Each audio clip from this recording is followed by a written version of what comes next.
السلام علیکم ورحمۃ اللہ تعالی وبرکاتہ۔ الحمدللہ رب العالمین والعاقبۃ للمتقین والصلاۃ والسلام علی رسولہ محمد وآلہ وصحبہ اجمعین، اما بعد فاعوذ باللہ من الشیطان الرجیم،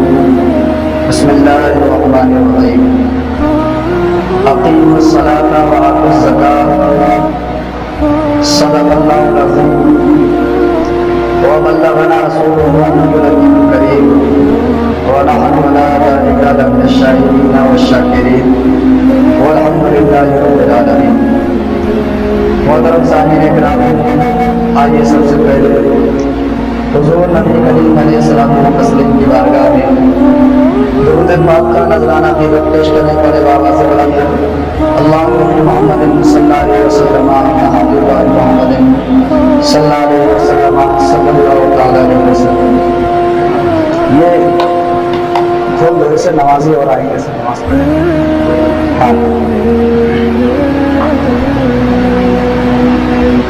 اللہ رب العزت کا لاکھ شکر اور احسان عظیم ہے کہ اس نے ہمیں یہ ماہ محترم عطا فرمایا اور اس کے ذریعے سے اپنی آخرت کا ایک انمول تحفہ عطا فرمایا۔ یوں تو ہر کام میں اللہ رب العزت کے ہر کام میں بہتری ہوا کرتی ہے، ہر کام میں حکمت ہوا کرتی ہے۔ اس نے ہمیں پیدا فرمایا، یہ اس کا احسان، طرح طرح کی نعمتوں سے دولتوں سے نوازا، یہ اس کا احسان عظیم ہے۔ اللہ رب العزت کے ہر کام میں، بزرگان دین کے کاموں میں بہت ساری باتیں چھپی ہوئی ہوتی ہیں جو ہم سے پوشیدہ ہوتی ہیں، اگرچہ بظاہر ہمیں دیکھنے میں ایسا لگے کہ ان میں ہمارا نقصان ہے، لیکن اللہ اور رسول نے جو کام جو احکامات ہمارے اوپر نافذ فرما دیے اس میں کبھی نقصان نہیں ہے بلکہ بندوں کے لیے فائدہ ہے۔ ہمیں بظاہر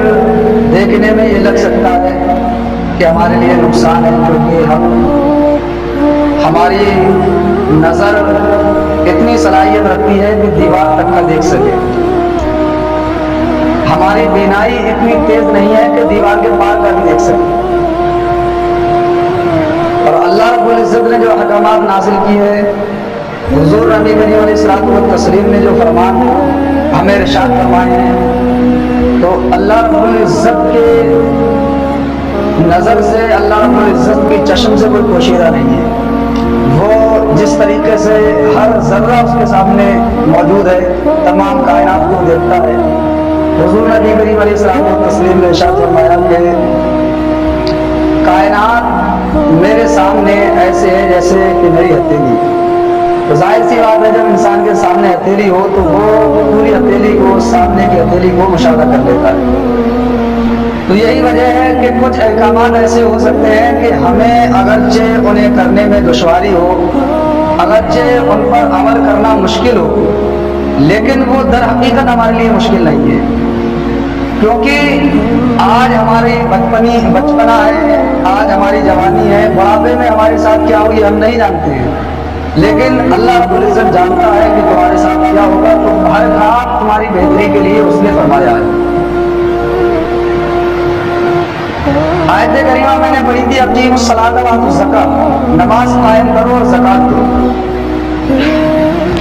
یہ حکم اللہ رب العزت نے ارشاد فرمایا۔ ایک بات آپ سوچیں، اللہ رب العزت نے تمام انسانوں کو پیدا کیا ہے، غریب کو بھی اللہ رب العزت نے پیدا کیا ہے، امیر کو بھی اللہ رب العزت نے پیدا کیا ہے، مسکین کو بھی اللہ رب العزت نے پیدا کیا ہے، محتاج کو بھی اللہ رب العزت نے پیدا کیا ہے۔ بندہ اچھا یا برا اعمال کے سبب ہوتا ہے۔ کسی نے چوری کر لی تو چوری کرنے کے سبب وہ چور ہو گیا، لوگوں میں بدنام ہو گیا۔ کسی نے ڈکیتی ڈال لی تو ڈکیتی ڈالنے کے سبب وہ جو ہے بدنام ہو گیا، لوگوں میں اس کی اہمیت گر گئی۔ کسی نے دیگر کوئی برا کام کیا تو اس کی وجہ سے برا ہو گیا، تو کوئی کعبۃ اللہ شریف کا حج کرنے چلا گیا تو وہ حاجی ہو گیا تو اس کی تعریف کرنے لگے، کوئی حافظ قرآن ہو گیا تو لوگوں کی نظر میں اس کی عزت گر گئی۔ تو یہ کسی کا حافظ ہونا، کسی کا عالم ہونا، کسی کا حاجی ہونا، یا پھر اس کے خلاف کسی کا چور ہونا، کسی کا ڈاکو ہونا، کسی کا زانی ہونا، یہ تو بندوں کے اعمال سے ریلیٹڈ ہے، یہ تو بندوں کے اعمال سے متعلق ہے۔ تو اللہ رب العزت نے انسان کو پیدا کیا ہے، تو بندہ جب دنیا میں آئے گا اچھے برے کام کرے گا، اس کے بعد اس کا حساب و کتاب ہے۔ لیکن یہ بات ہمارے سوچنے کی ہے کہ اللہ رب العزت کے یہاں سب برابر ہیں، سب کو اس نے اشرف المخلوقات بنایا ہے، سب کو حیوان ناطق بنایا ہے، سب کو انسان بنایا ہے، لیکن اس میں سے پھر یہ کیوں ہوا کوئی ایک شخص ہے وہ سینکڑوں بیگھوں کا مالک ہے، کوئی ایک شخص ایسا ہے جس کے پاس رہنے کے لیے گھر نہیں ہے، کوئی ایک شخص ایسا ہے جس کے پاس کھانے کے لیے ایک وقت کا کھانا نہیں ہے۔ ارے اگر میں برا ہوں تو برا تو اس سبب سے ہوں میں نے چوری کی ہے، لیکن جب میں پیدا ہی فقیر ہو گیا تو پیدا ہوتے وقت برا تھوڑی تھا۔ ایک شعر میرے ذہن میں آ رہا تھا، عمل سے زندگی بنتی ہے جنت اور جہنم بھی، عمل سے زندگی بنتی ہے جنت بھی جہنم بھی، یہ خاکی اپنی فطرت میں نہ نوری ہے نہ ناری ہے۔ انسان صرف حیوان ناطق یا انسان ہونے کی وجہ سے کچھ تھوڑی ہے، اعمال کے سبب ہے جو بھی ہے، اچھا ہے تو اعمال کے سبب ہے، برا ہے تو اعمال کے سبب ہے، عزت دار ہے تو اعمال کے سبب ہے، لوگوں میں بے عزتی والا ہے تو اعمال کے سبب ہے۔ لیکن ایک انسان کو اللہ رب العزت نے اتنی دولت اور ثروت سے نواز دیا، ایک انسان کے پاس کھانے کے لیے 2 وقت کا کھانا نہیں ہے، اس کی بھی کوئی نہ کوئی تو وجہ ہوگی، کچھ تو معاملہ سمجھ میں آتا ہوگا۔ ارے مجھے غریب رکھنا تھا اللہ رب العزت کو، تو میں غریب، تو اگر میں بڑا ہو کر کے نماز نہیں پڑھتا ہوں تو میرے اوپر غربت مسلط کی جاتی ہے، اگر میں بڑا ہو کر کے حج نہیں کرتا ہوں، فرائض کو انجام نہیں دیتا ہوں، صدقہ و خیرات نہیں کرتا ہوں، تب مجھے غربت مسلط کی جاتی ہے۔ لیکن ایک شخص پیدائشی فقیر ہے، ایک شخص پیدائشی مسکین ہے، ایک شخص پیدائشی کروڑ پتی ہے، اس کی وجہ کیا ہے؟ تو اللہ رب العزت نے انسان کو، ہر انسان کو جس حالت میں پیدا کیا ہے اس میں کوئی نہ کوئی بہتری اس انسان کے لیے چھپی ہوئی ہے۔ اللہ رب العزت کے ارکان میں حکمت ہے، اگر کوئی شخص اللہ رب العزت کو اس نے امیر بنایا ہے تو اس کی اس میں بھی حکمت ہے، اگر کسی کو غریب بنایا ہے تو اس میں بھی حکمت ہے۔ کبھی اللہ رب العزت مال و دولت اسباب و علامات دے کر کے آزمانا چاہتا ہے، اور کبھی غربت اور مفلسی دے کر کے اللہ رب العزت آزمانا چاہتا ہے۔ تو یہ اللہ رب العزت نے ہمیں امتحان گاہ میں بھیجا ہے، دنیا ہمارے لیے امتحان گاہ ہے، دنیا میں ہمیں بھیجا ہمارے لیے کچھ احکامات نافذ فرمائے۔ قرآن میں فرما دیا وما خلقت الجن والانس الا لیعبدون، اے لوگوں ہم نے تمہیں اور جنات کو عبادت کے لیے پیدا کیا ہے۔ قرآن نے فرما دیا ہے لوگوں یہ حکم تمہارے اوپر نافذ ہو گیا، تم جھوٹ مت بولو، شراب مت پیو، جو ہے طرح طرح کے کام مت کرو۔ تو یہ احکامات زندگی گزارنے کا طریقہ اللہ رب العزت نے ہمیں بیان فرمایا۔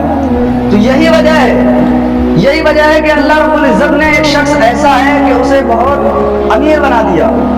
ایک شخص ایسا ہے کہ وہ بہت غریب ہے، تو اس کا امیر بنا کر کے اس کے اوپر احکامات نافذ کیے، اس کے اوپر کچھ حکم لگائے، میں نے اسے مال و دولت دیا ہے، میں نے اسے اسباب دیے، میں نے اسے بے پناہ ثروت دی ہے،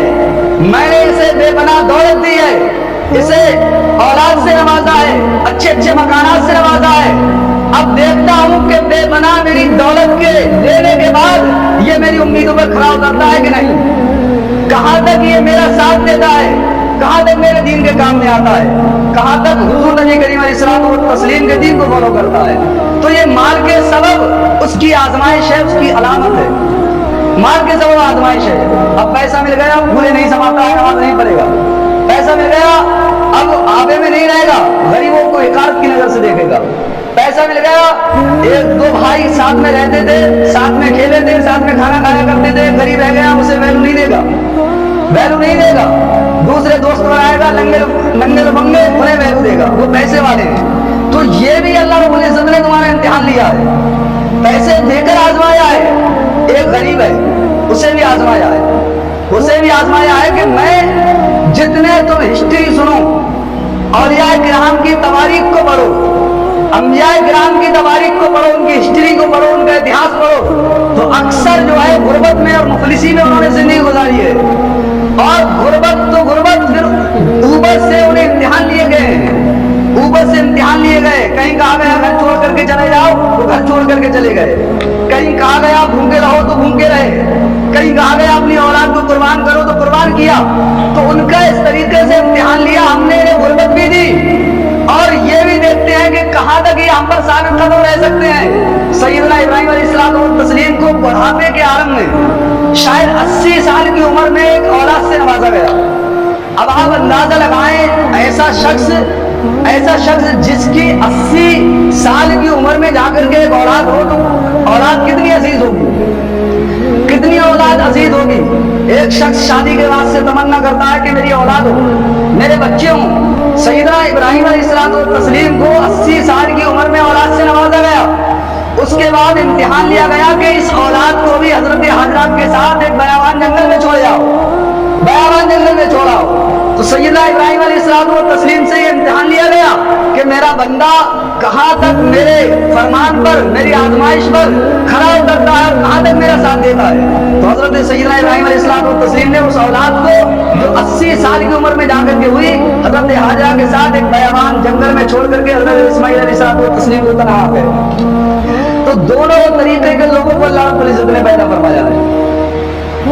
اور اس میں بہتری یہ رکھی ہے کہ تمہیں غربت دی ہے، پریشانی دی ہے، قیامت کے میدان میں حساب کتاب بھی اس کا سخت ہوگا جس کے پاس مال و دولت زیادہ ہوگا، جس نے باتیں زیادہ کی ہوں گی اس کا حساب کتاب زیادہ سخت ہوگا، جو لوگوں سے گپے زیادہ لڑاتا ہوگا اس کا حساب کتاب سخت ہوگا۔ ارے جتنا مال ہوگا، جتنی عبادت ہوگی، جتنی باتیں ہوں گی، جتنی خرافاتیں ہوں گی، جتنے کام ہوں گے وہی تو حساب ہوگا۔ تو جس نے جتنے کام کیے ہوں گے، جس نے جتنی گنڈا گردی کی ہوگی اس کا حساب بھی اتنا ہی سخت ہوگا۔ تو اللہ رب العزت نے تمہیں اس لیے بھیجا کہ تم میں سے کچھ کو امیر بنایا ہے، تم میں سے کچھ کو غریب بنایا ہے، غریب کو غربت دے کر کے آزمایا ہے، امیر کو دولت دے کر کے آزمایا ہے، اور فرما دیا انما المؤمنون اخوہ، مومن تمام کے تمام آپس میں سب بھائی بہن ہیں، سب بھائی بہن ہیں۔ تو ایک بھائی غریب رہے، ایک بھائی امیر رہے، یہ اللہ رب العزت کو گوارا نہیں ہے۔ تو اللہ رب العزت نے ارشاد فرمایا اقیموا الصلاۃ وآتوا الزکاۃ، ہم نے تم میں سے کچھ کو غریب بنایا، کچھ کو امیر بنایا، کچھ کو مسکین بنایا، کچھ کو دولت مند بنایا، لیکن تم سب بھائی بھائی ہو۔ جو امیر ہیں ان کے اوپر یہ حق نافذ کر دیا کہ وہ اپنے غریب بھائیوں کا خیال رکھے، غریب بھائیوں کا خیال رکھے، اپنے غریب بھائیوں کا ساتھ دیں۔ وہ کس طریقے سے دیں گے؟ قرآن نے فرما دیا اقیموا الصلاۃ، زکات دو، تم زکات دو، جس کے سبب سے تم عیش کی زندگی گزار رہے ہو، جس کے سبب سے تم پریشانیوں سے دور ہو۔ تمہارا بھائی بھی اس کے پاس تھوڑا مال و دولت جمع ہو، وہ بھی اچھا کھانا کھائے گا، وہ بھی اچھا کھانا کھائے گا۔ تم قربانی کرو، قربانی کرو، تم مالدار ہو، تم پیسے والے ہو، تمہارے پاس دولت ہے، تم روزانہ گوشت کھایا کرتے ہو، بکرے کا گوشت کھاتے ہو، طرح طرح کی غذائیں کھاتے ہو، تمہارا بھائی غریب ہے، تم قربانی کرو، اس کے سبب سے تمہارا غریب بھائی بھی گوشت کھائے گا۔ تم مالدار ہو، تمہارا بھائی غریب ہے، لیکن تم سب بھائی بھائی ہو۔ اللہ رب العزت نے تمہارے بھائی کا حق بھی نافذ فرما دیا، تم صدقہ فطر دو، تم صدقہ نکالو گے، اس کے سبب سے تمہارا بھائی بھی عیش میں رہے گا، وہ بھی آرام کی زندگی گزارے گا، وہ بھی آرام کی زندگی گزارے گا۔ تو دونوں کو ہر طریقے سے نوازا، ہر طریقے سے اس کی آزمائش کی، اور اسی وجہ سے یہ احکامات نافذ کیے۔ تم اپنے بھائیوں کا خیال رکھو، یہ تمہارے لیے اس میں بہتری ہے، کیونکہ اس میں یہ بھی ہو سکتا تھا آج جو غریب ہے اللہ رب العزت چاہتا تو اسے امیر بنا دیتا، تمہیں فقیر رکھ دیتا، لیکن اس میں بہتری سمجھی، تمہیں امیر بنایا ہے، بھائی کو غریب بنایا ہے، تو یہ تمہارے اوپر حق ہے۔ قیامت کے دن یہ سوال ہوگا کہ اللہ رب العزت نے تمہیں دولت دی تھی تو تم نے اپنے غریب بھائی کا خیال کیوں نہیں رکھا؟ تمہارے اوپر زکات نافذ کی گئی تھی تو تم نے زکات کیوں نہیں نکالی؟ تمہارے اوپر عشر نافذ کیا گیا تھا تو تم نے عشر کیوں نہیں نکالا؟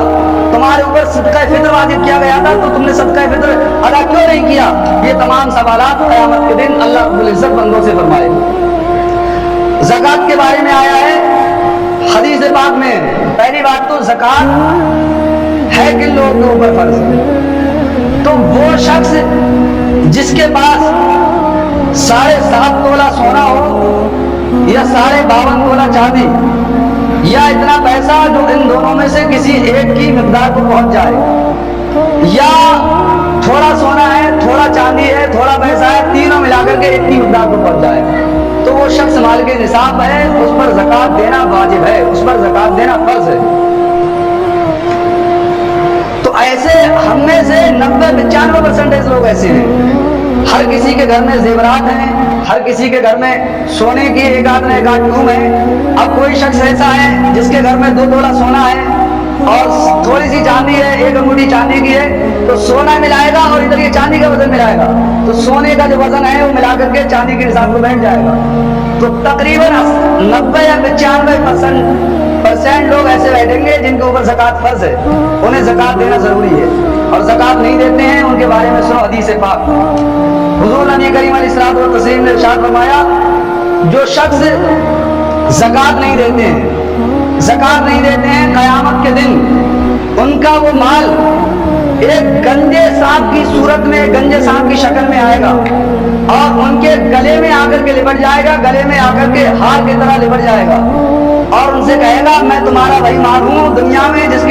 کے اوپر تم ملا کرتے تھے، دنیا میں جس کے اوپر تم گنڈا گردی دکھایا کرتے تھے، دنیا میں جس مال کے اوپر تم اپنے سامنے دوسروں کو حقیر سمجھا کرتے تھے، آج میں وہی مال ہوں اور وہ تمہیں ڈسے گا اور 50,000 سال کا وہ دن ہوگا، اور حدیث زبان میں آیا ہے صبح سے لے کر شام تک وہ سال اسی طریقے سے زکوٰۃ نہ دینے والے شخص کو ڈستا رہے گا۔ گنجا سانپ، اس کا ذکر حدیث پاک میں آیا ہے، گنجا سانپ۔ علماء فرماتے ہیں جب سانپ 1000 سال کا ہوتا ہے، جب سانپ 1000 سال کا ہوتا ہے تو اس کے بال اگتے ہیں، اور جب دوبارہ 1000 سال کا ہو جاتا ہے یعنی 2000 سال کا، تو اس کے بال گر جایا کرتے ہیں، یعنی 2000 سال جب سانپ کی عمر ہو جایا کرتی ہے تو وہ گنجا ہوا کرتا ہے۔ تو آپ اس کا اندازہ لگائیں کتنا سخت اس کا زہر ہوگا۔ آج معمولی سے سانپ ہمارے کاٹ لیتے ہیں تو ہم ان کا علاج نہیں کروا پاتے ہیں، ان سانپ کے زہروں کا اندازہ لگائیں کہ کیا حکم ہوگا۔ اور یہ میں نے بنا کر کے باتیں نہیں کہہ دی، صدر شریعہ کی کتاب یہاں موجود ہے، بہار شریعت اس میں حدیث بات بیان کی گئی ہے۔ فرمایا ہے جو شخص زکوٰۃ نہیں دیتا ہے اس کے بارے میں حکم فرمایا کہ گنجا سانپ اسے قیامت کے دن ڈسے گا، صبح قیامت سے شام تک اسے اسی طریقے سے ڈستا رہے گا۔ ہر کام میں اللہ رب العزت نے، اگر ہم غریب ہیں، محتاج ہیں تو فکر نہ کریں، یہ بندے ہیں، یہ کمینے ہیں، نالائق ہیں، انہوں نے دین کو چھوڑ دیا ہے، انہوں نے دین کو پسے پشت ڈال دیا ہے، انہوں نے دین کو بلا بیٹھا، لیکن خدا کی قسم اللہ رب العزت نے اپنے غریب بندوں کو کہیں پہ اپنے غریب بندوں کو نہیں چھوڑا ہے۔ زکوٰۃ صرف اسی میں نہیں ہے، مال میں ہر چیز میں کوئی نہ کوئی، اگر کوئی کھیتی باڑی کرتا ہے تو اس میں عشر واجب ہے، عشر واجب ہے، وہ عشر نکالے اور اس میں سے ایک حصہ مقرر کیا گیا ہے وہ اپنے غربا مساکین بھائیوں کو دے۔ اگر کوئی ڈیری چلاتا ہے، جانور پالتا ہے تو اس میں بھی زکوٰۃ واجب کی گئی ہے، اس میں بھی زکوٰۃ فرض کی گئی ہے۔ اونٹ اگر پالتا ہے تو اونٹوں میں زکوٰۃ فرض کی گئی ہے، بکریاں پالتا ہے تو بکریوں میں ایک متعین مقرر پر، ایک متعین مدت پر زکوٰۃ فرض کی گئی ہے۔ گائے بھینس کوئی پالتا ہے تو اس میں بھی اللہ رب العزت نے غریبوں کا خیال رکھا ہے۔ یہ بندے، تبھی تو کہتا ہوں ان بندوں کے چکر میں نہ پڑو، یہ تو ہمیں بھول جاتے ہیں، ہمارا بھائی بھول جاتا ہے، ہمارا باپ بھول جاتا ہے، لیکن خدا کی قسم کتابیں شاہد ہیں، احادیث شاہد ہیں، اللہ رب العزت نے اپنے بندوں کو کہیں نہیں چھوڑا ہے، کہیں نہیں چھوڑا ہے، ہر جگہ پر اپنے بندوں کا خیال رکھا ہے، ہر جگہ پر اپنے بندوں کا خیال رکھا ہے۔ آیا ہے جو لوگ گائے بھینس پالتے ہیں، جو لوگ بکریاں پالتے ہیں، جو لوگ اونٹ پالتے ہیں، ان کی زکوٰۃ مقرر ہے، اگر پالتے ہو تو مجھ سے آ کر کے اس کا نصاب سن لیں، ان کی زکوٰۃ مقرر ہے، ان کے بارے میں آیا ہے وہ لوگ اگر ان مال میں سے زکوٰۃ ادا نہیں کرتے ہیں، ان مال میں سے زکوٰۃ نہیں دیتے ہیں، تو پھر قیامت کے دن ایک صاف میدان ہوگا، اس میں ان شخصوں کو لٹایا جائے گا، اور وہ گائے جو انہوں نے پالی تھی، وہ اونٹ جو انہوں نے پالا تھا، وہ بکری جو انہوں نے پالی تھی، وہ بھینس جو انہوں نے پالی تھی اور اس میں اپنے غریب بھائی کا حق نہیں دیا تھا، وہ جانور، تمام جانوروں کے سیدھے سینگ ہوں گے، اللہ رب العزت تمام کے سینگ سیدھے کر دے گا، اور وہ آئیں گے اور تمام کو زکوٰۃ نہ دینے والے کو اپنے پیروں سے اور اپنے سینگوں سے رنگتے ہوئے چلے جائیں گے۔ جب وہ چلے جائیں گے تو دوسرے آئیں گے، اسی طریقے سے 50,000 سال کا جو دن ہوگا صبح قیامت سے شام تک اللہ رب العزت ان پر عذاب مسلط فرماتا رہے گا۔ تو یہ سب سے بڑی بیماری ہمارے اندر ہے۔ آج جو مسلمان پریشان ہیں، غریبی میں ہیں، ہم نے دیکھا کہ مسلمان عورتیں جا جا کر کے دروازوں پر کھڑی ہو جاتی ہیں، وجہ یہی ہے، کمی یہی ہے۔ ہمارا بیٹا جو ہے آئی فون چلا رہا ہے، ہمارا بیٹا 2 لاکھ کا موبائل چلا رہا ہے، لیکن کم وقت کو اسے یہ پتا نہیں ہے کہ زکات دینا بھی فرض ہے۔ اسے یہ پتا نہیں ہے جو عیش کر رہا ہے، بھٹیوں میں جا کر کے شرابیں پی رہا ہے، جوا سٹا کھیل رہا ہے، اسے زکات کا پتہ تک نہیں، صدقہ فطر کا پتہ تک نہیں، اسے عشر کا پتہ تک نہیں۔ یہی کمی ہے۔ ہمارے مسلمان بھائی، غریب بھائی، مسکین بھائی وہ ہمارے پریشان مل رہے ہیں، انہیں کھانے کے لیے کھانا نہیں ہے۔ کیوں؟ ہم نے ان کا حق مارا ہے۔ یہ صرف بات نہیں ہے دے دی تو اور اچھا ہے، بلکہ یہ فرض ہے، فرض۔ اگر ہم اپنے غریب بھائی کا حق نہیں دیتے ہیں تو ہم ظالم ہیں، اس کا حق مارتے ہیں، کیونکہ یہ حق اللہ رب العزت نے نافذ فرمایا ہے۔ اللہ رب العزت نے فرمایا وَلِلَّهِ مُلْكُ السَّمَاوَاتِ وَالْأَرْضِ، تمام زمین و آسمان اللہ رب العزت کے لیے ہیں، ان میں جو مال ہے وہ اللہ رب العزت کا ہے، تو اس نے تمہیں مال اور دولت دیا ہے، اسی میں سے ایک حصہ نافذ فرمایا ہے، اسی میں سے ایک حصہ تمہارے بھائی کے دینے کے لیے کہا ہے۔ اگر تم اپنے بھائی کا حق مارتے ہو، اپنے بھائی کا حصہ نہیں دیتے ہو تو تم ظالم ہو۔ اللہ رب العزت تم سے ظلم کا حساب لے گا اور قیامت کے دن غریب مسکین کو اس کا انصاف دلوائے گا۔ یہ بندے ہمیں جھٹلا سکتے ہیں، ہمیں بھول سکتے ہیں، آ کر کے باتیں بڑی بڑی مار سکتے ہیں، لیکن قیامت کے دن یاد رکھیں بہت سخت دن ہوگا، سخت دن ہوگا، ایسا سخت دن ہوگا کسی نے کسی کو دبایا ہوگا، کسی نے کس سے اونچی آواز میں بات کی ہوگی، کسی نے کسی پر اپنا روب و دبدبہ دکھایا ہوگا۔ حدیث پاک میں ہے حضور صلی اللہ علیہ وسلم نے ارشاد فرمایا صحابہ کرام سے بکری، 2 بکریاں لڑ رہی تھیں، ایک سینگ والی ایک بغیر سینگ والی۔ فرمایا صحابہ کرام سے جانتے ہو ان کا کیا حساب ہوگا؟ صحابہ کرام نے عرض کیا رسول اللہ علیہ وسلم کو تسلیم ہمیں تو معلوم نہیں ہے۔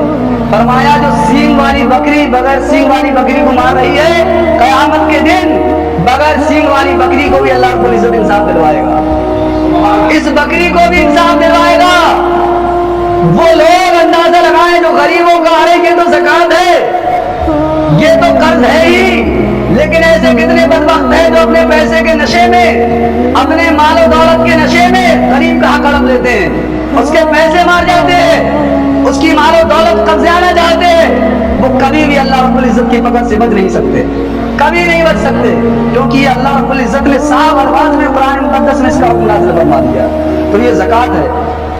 یہ ادا کرو۔ اللہ رب العزت نے تم پر زکات فرض کی ہے، اور حدیث پاک میں ہے حضور نے فرمایا جو قوم زکات نہ دے گی اللہ رب العزت اسے قحط میں مبتلا فرمائے گا۔ 2 منٹ اور لوں گا میں۔ زکات کے مسائل بہت سارے ہیں، ابھی تو میں نے گفتگو شروع بھی نہیں کی ہے صحیح کر کے زکات کے بارے میں۔ تو یہ زکات بہت ضروری ہے، بہت اہم ہے۔ جو لوگ صاحب زکات نہیں ہیں تم خود بتاؤ کتنے گاؤں میں لوگ اتنے پریشان رہتے ہیں کہ ان کے پاس کھانے کے لیے پیسہ نہیں ہے، تم جو ہے بھکا گیری دکھا رہے ہو، تمہارے پاس مال و دولت آ گیا تو اس غریب کو ستا رہے ہو، تم تو اس کا حق ہڑپ میں بیٹھے ہو، کیونکہ یہ جب اللہ رب العزت نے اس کے اوپر حق نافذ کر دیا، اس کا حکم لاگو کر دیا، تو اگر ہم نہیں دے رہے ہیں تو اس کا حق ہڑپ رہے ہیں، ہم خود اس پر ظلم کر رہے ہیں، اور خود جو ہے لوگوں میں باوقار باعث بننا چاہتے ہیں، کبھی نہیں بن سکتے۔ قرآن نے فرمایا انما اموالکم واولادکم فتنہ، تمہارے مال اور تمہاری اولاد تمہارے لیے فتنہ ہے، انہی کے سبب انسان قیامت کے دن پکڑا جائے گا۔ کل کہا جائے گا تم نے اپنے گھر میں غلط کام کیوں کیا تھا، رندیوں کو کیوں نچوایا تھا، وہ کہے گا مولا تعالیٰ کے بچے نہیں مانے تھے۔ کل کہا جائے گا تم نے شراب پی کیوں پی تھی، کہا جائے گا کہ میں نشے کی دولت میں آ گیا تھا۔ میں نے ابھی ایک کلپ دیکھا، ایک شخص کو وہاں ٹول ٹیکس پہ روکا گیا تو وہ پیسوں کی گڈی نکال کر کے پھینکنے لگا،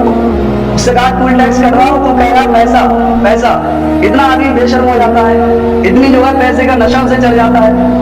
تو یہ قرآن نے فرما دیا انما اموالکم واولادکم فتنہ، تمہاری مال اور تمہارا اولاد سب سے بڑے تمہارے لیے فتنہ ہے۔ تو انسان اولاد اور مال کے سبب سب سے زیادہ قیامت میں جکڑا جائے گا، سب سے زیادہ عذاب میں مبتلا کیا جائے گا۔ اس سے کہا جائے گا تم نے